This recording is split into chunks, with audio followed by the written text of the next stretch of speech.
ભરૂચ શહેર બી division police સ્ટેશનમાંથી આરોપી ફરાર થઈ ગયો હતો। મહિલા પોલીસ કોન્સ્ટેબલને ધક્કો મારી નાસી છૂટ્યો હતો। Bharuch B division police station custody લોકઅપમાં રહેલા આરોપીને પીવા માટે પાણી માંગતા મહિલા કોન્સ્ટેબલને પાણી આપવા લોકઅપ ખોલતા ધક્કો મારી ફરાર થઈ ગયો હતો, જેને ઝડપી પાડવાના ચક્રો ગતિમાન કરવામાં આવ્યા છે।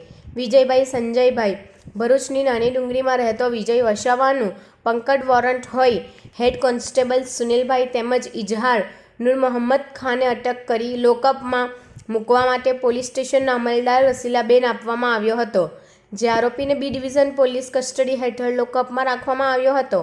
તે દરમિયાન આરોપીએ પીવાનું પાણી માંગતા પોલીસ મથકના અમરતબેન પાણીની બોટલ પાણી ભરી લોકઅપના દરવાજાની જાળી લગાવેલ હોય, જેથી લોકઅપનો દરવાજો થોડો ખોલીને આરોપીને પાણીની બોટલ આપવા જતાં આરોપીને અંદરથી લોકઅપનો દરવાજો એકદમ ખેંચી દરવાજો જોરથી ખોલી નાખી તેઓને ધક્કો મારી ભાગતા તેઓ તેમજ બીજા પોલીસ કર્મીઓને પણ આરોપીનો પીછો કરતા પરંતુ હાથ ન લાગ્યો।